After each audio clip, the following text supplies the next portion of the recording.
Jason was a Gentile reporting to you on YouTube.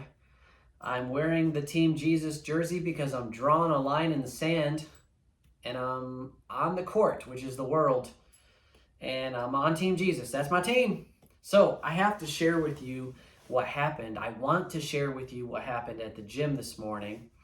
And so I'm at the gym. This is what I'm wearing out. This is what I work out in. And I'm having a pretty good workout. And I'm going over to the Smith machine, the Smith bar. And this guy that's probably like in his early 60s walks up to me. And he goes, all of a sudden I look over, he's just like right in front of me. And he goes, what's the 82 mean?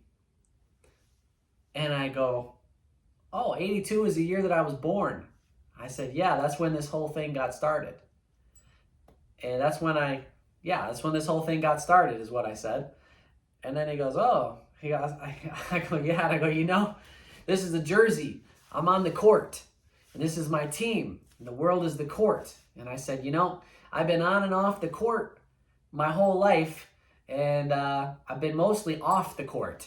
And he goes, off the court? And I'm like, yeah, mostly I've been I don't know how I put it, but mostly I haven't been paying any attention to Jesus. I've just been, And then he goes, oh, okay. And then he says, now by the way, this guy came up to me. Okay, so it just, I wasn't walking around and looking at me like, hey, you want to talk about Jesus? You want to talk about Jesus? This guy just walked up to me. And so I'm just this is an outward expression of my faith. I'm drawing a line in the sand, and if you're attracted to that or repelled by that, whatever your reactions are going to be, yeah, so he goes like this, he goes, Charlie Kirk, man, Charlie Kirk. And he goes, that really got me thinking. And I was like, yeah, I know. I was like, I bought this jersey like 3 days after Charlie Kirk got shot. It shook me up, man. And so that's why I'm wearing the jersey. He goes, yeah, I've been thinking about it. Thinking about the Bible and thinking about things. And I go, really? What have you been thinking about? He's basically saying, I'm thinking about reading the Bible. I'm thinking to myself that, like, God has, like, predestined this moment. Like, God has orchestrated this whole thing. And when I bought the jersey and when I have this challenge coin and these things, and I do pray to God, and I say, God, bring whoever you want to bring to me, and allow me and help me to operate in peace, patience, kindness, self-control when someone talks with me. And it'll help me to be myself and just be who I am and talk about Jesus the way that I talk about Jesus, Yeah, and so then what happened? Then he was like, he said, yeah, I've been thinking about it. And I was like, yeah, well, you got to have a humble heart you got to be coming from a humble place in order to look into things, And then I was like, have you read the Gospels? And he's like, no, I haven't read the Gospels. And I go, oh, okay. I said, you know what, man? I feel you, man.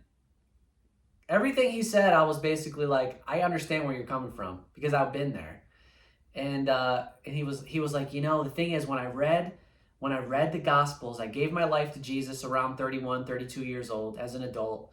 And when I read through the Gospels, I realized that I didn't actually know who he is. But all throughout my 20s, I would position myself as a person who knew who Jesus was. He was a good person. He was a teacher. It's like a life manual. It's a good life manual. And he goes, yeah, that's what I think. And I'm like, I understand why you would think that. And I said, but when I read through the Gospels to find out who he was for myself, I realized he wasn't at all who I thought he was. And that's when I decided I was going to give my life to Christ, because I found out he was much more wonderful and much more wonderful than I ever imagined. And then I go, but then what happened? And we're kind of like having a very chill dialogue. And I was like, then, so that's what I did. I blew through the Gospels. I read them all in like a couple days. And then I was like, I said, okay, I believe. And then I was like, then I got on YouTube, of course, and I'm like looking through stuff. looking through bunch of stuff on YouTube, and I stumble across this guy, Ray Comfort. He's like, who?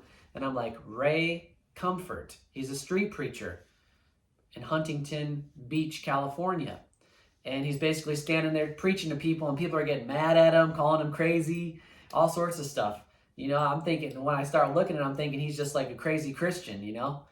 And so he's like, yeah, I know. And I'm like, yeah, I know too. I know how it feels to think that if there's a Christian that's standing on the corner talking, trying to want to talk about Jesus, you think he's nuts. He just says, oh, that's another one of those crazy Christians. Like, I know the feeling. I said it. I used to say it.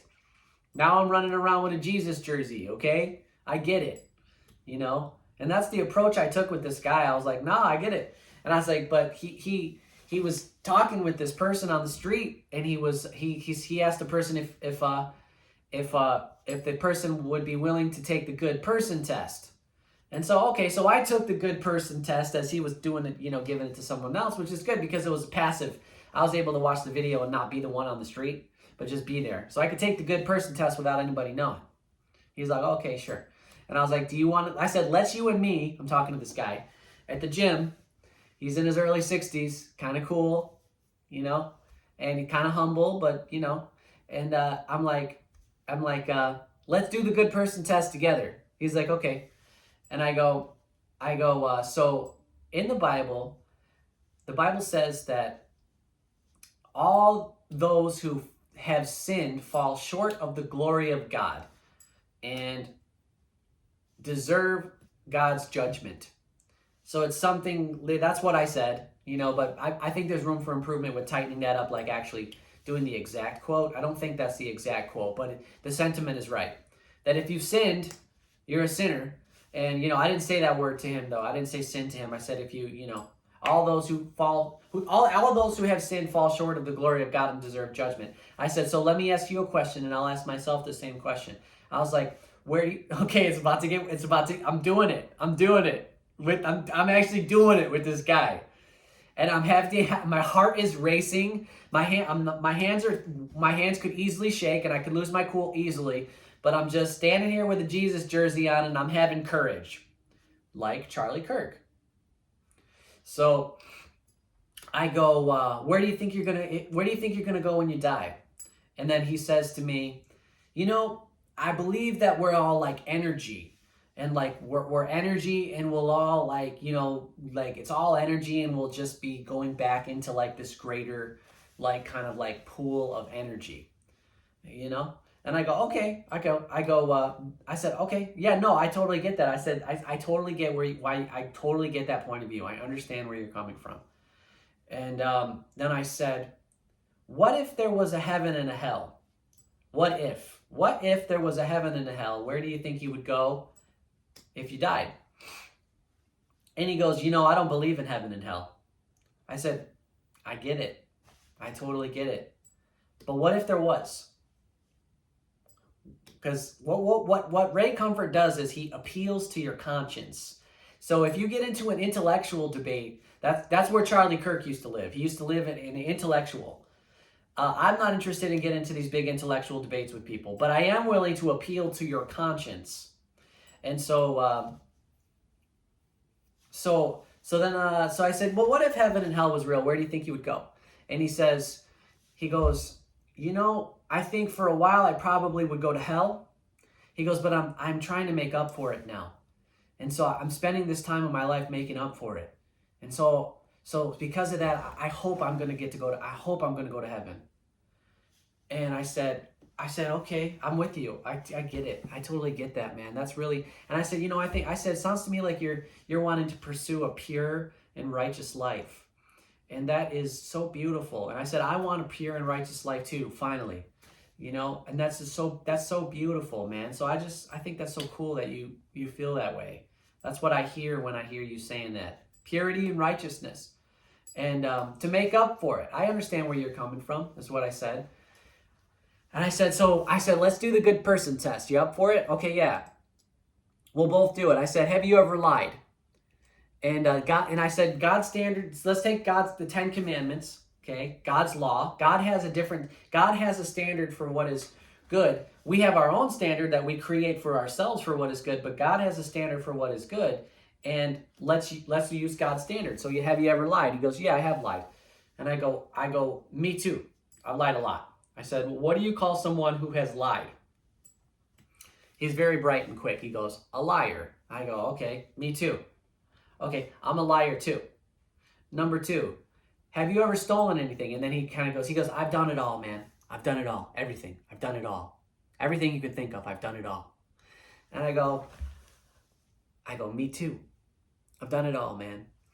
And so I said, but let's continue with this. Have you ever stolen anything? He goes, yeah. And I go, what do you call someone who has stolen something? And he goes, a thief. Okay. And so I said, okay. I said, so by your own admission, me too, I'm admitting this too, as you and I stand here right here today, by your own admission, you are admitting that you are a liar and a thief. And he's like, okay. And I'm like, okay, so we're standing here, you and me, liars and thieves. Both liars and thieves. And he goes, but I don't do that anymore. I'm doing all these good deeds so I can make my way. So I'm trying to make up for it. I don't do any of that stuff anymore. I said, me neither. Cool. And he goes, so that's why I'm going to go to heaven. And I go, okay, I get it. And I go, so, but now, let's say that you were in court and and let's say you raped someone. You raped a woman and you're in court, right? And they say you raped someone, but you say, I am making up for it. I've done all these things. Yes, I did rape someone, but I made up for it. I'm not a rapist. What would a just judge do?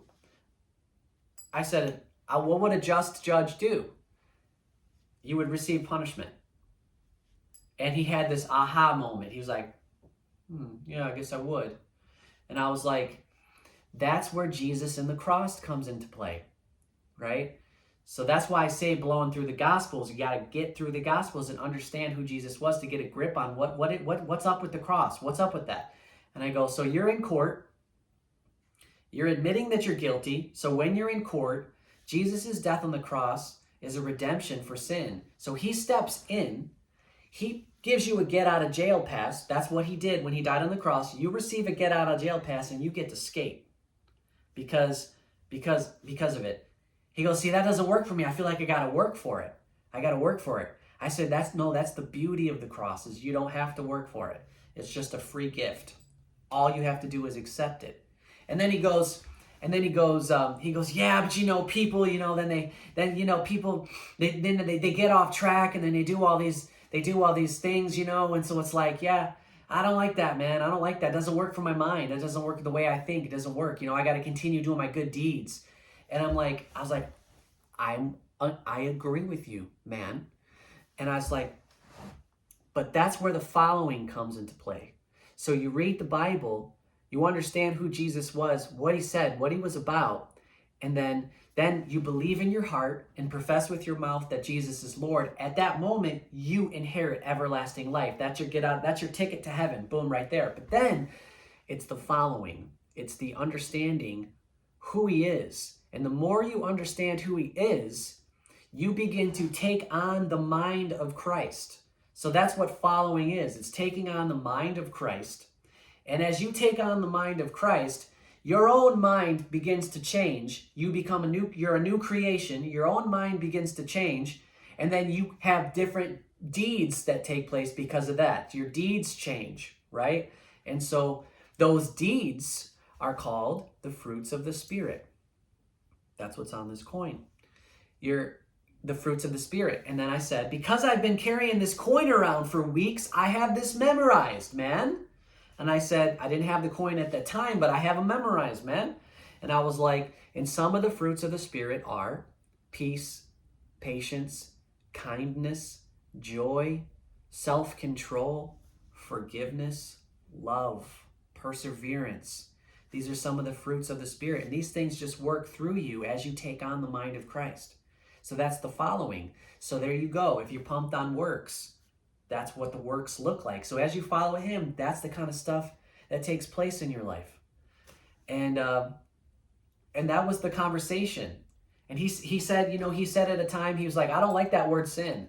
And I was like, no, man, the Western mind, the American mind, the Western mind does not like that word sin, because you have to approach it from a humble perspective. You have to be humble about it.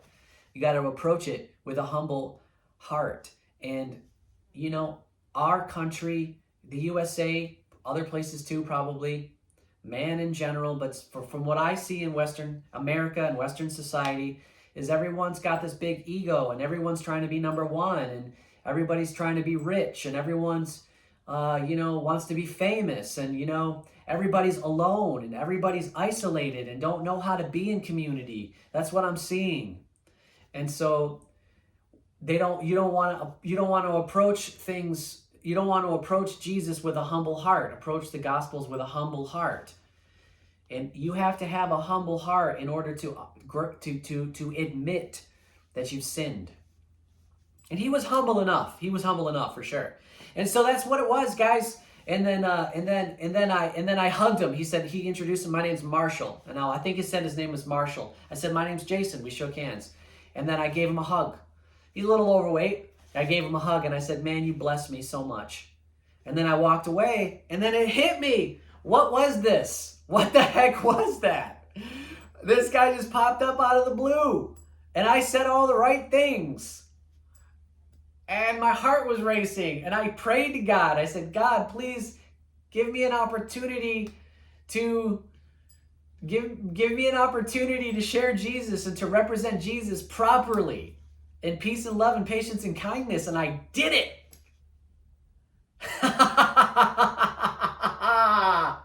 I'm so happy about that, guys. And I cried. I was getting teary in the gym, and I was like, I better split so I don't sit here and get teary. And then I got to my truck and I cried. And then I drove home and I said, thank you, God, for this opportunity, because only God could stir that up. The guy walked up to me. He walked up to me with a humble heart and a curious mind.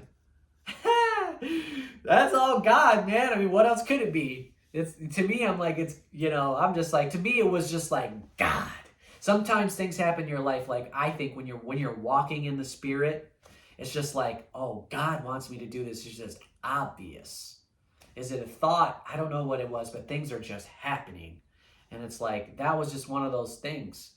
And I cried and rejoiced in my truck, drove home. I told my wife, and she was so proud of me. And so that's what happened today. I hope that this blesses you. I hope this encourages you to get your own custom jersey on Amazon. Put your name on the back. What's your name? Put your name on the back. Put the year you were born. Draw a line in the sand that you're on Team Jesus, and walk around, and maybe God will serve up opportunities for you. I hope this blesses you. We'll catch you on the next one.